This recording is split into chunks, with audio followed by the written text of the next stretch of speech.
Hi everyone, this is Prashant from Globalizers, and this video is going to clear almost every single doubt when it comes to study abroad education loans, right? So I'm going to talk everything about education loan, and everything that I'll be talking in this video would be related to study abroad education loans, nothing in India, right? How do you get a study abroad education loan, and why these are very exciting times to know about it and make your study abroad dream come true, right? So let's say, how do you understand study abroad education loans, right? Number one, there are two types of loans, one which is with collateral and the other one which is without collateral, right? What is with collateral? That kind of education loan, you have to put a security like a property or a plot or any sort of security which bank would take it. Mostly these are homes and shops and any sort of property which is in the name of parents or in the name of student or in the name of grandparents at max, right?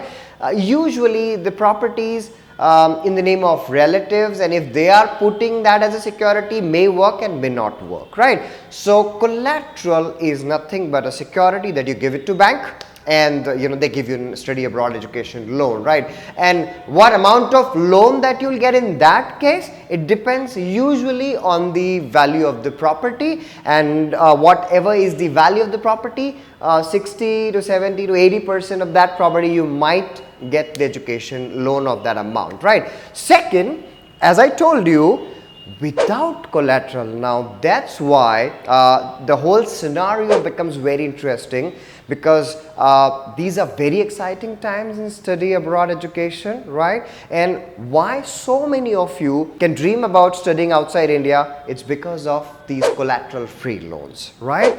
And there are institutions, I'll be telling you in the coming minutes that what are the institutions which are going to give you those collateral free loans.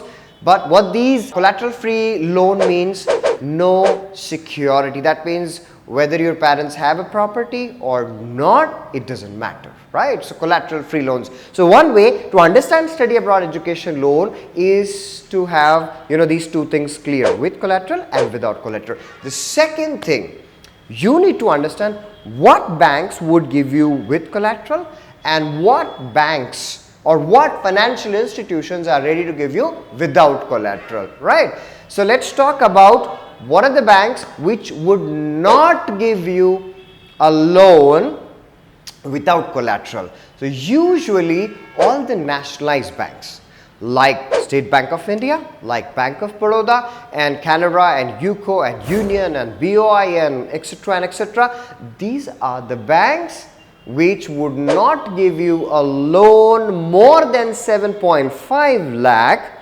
without collateral.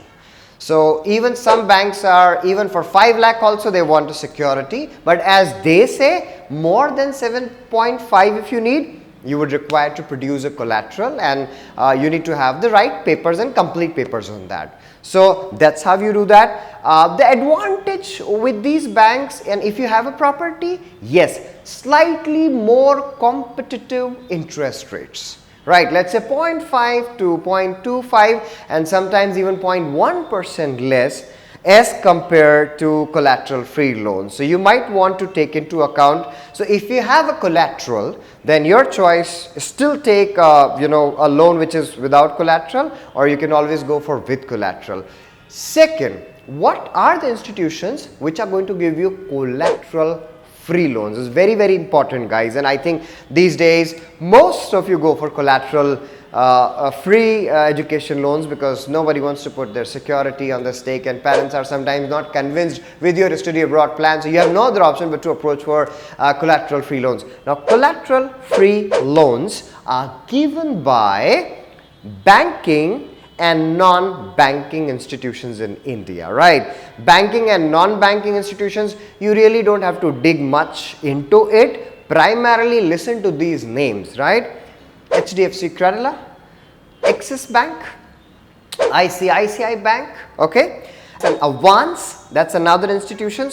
So these four institutions I can recommend you right now: HDFC Credila, Avance, Axis Bank and ICICI Bank. They are giving you collateral free loans, right? So approach them, find a representative in your region and talk to them and see what are the interest rate that they want to offer as far as collateral free loans is concerned. Now, this is all about when it comes to, it's all under Reserve Bank of India because they are from India. They function within India. चाहे वो SBI हो, state, Bank of Baroda हो, so nationalized and other banks and non-banking institutions.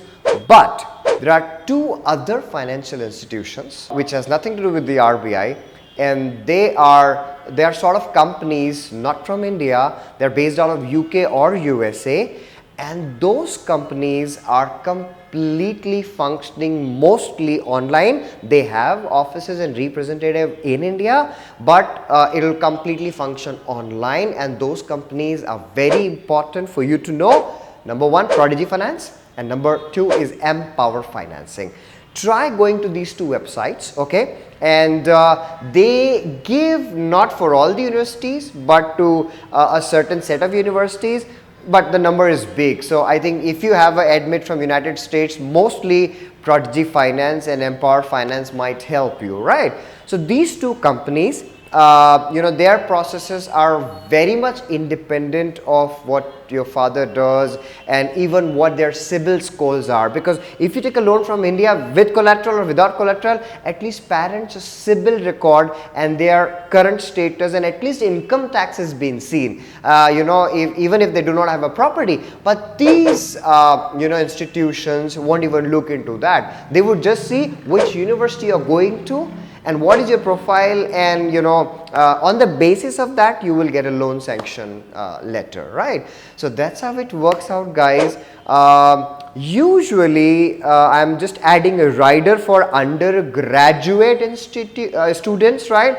If you're going to go for any undergrad degree, then in that case, mostly you will have to have a loan which is with collateral. Very rarely you would see an undergraduate study abroad education loan being sanctioned for without collateral. So you need to have a collateral if it's undergrad. However, for masters, top-notch MBAs, all these STEM degrees, some top institutions in Canada also, yes, you will get collateral free study abroad education loans, and if you have a collateral, the job becomes easier. Now, some students ask me, should I go for collateral or should I go for collateral free? I think it's completely your choice. You do get some competitive interest rates as far as when you go within study abroad education loan with collateral. Without collateral, the companies are taking a certain level of risk based on the university and your course. So they deserve that 0.5, like 2.5 or 1% higher interest rate, right? But I think because of such a huge scenario and such a huge these developments that will happen in the education loan sector, seeing Prodigy Finance, HDFC, Avance, these collateral free instruments, I think I strongly believe that any one of you can decide to study outside India and transform their lives. So hope this whole video regarding study abroad education loans gave you certain idea, and I'm wishing all the best to all of you for coming visa season, right? Get your loan sanctioned, right? And of course work hard wherever you go and repay those loans as soon as possible, right? And at your convenience. So looking forward to see you again in next video. Till then, all the best. Thank you.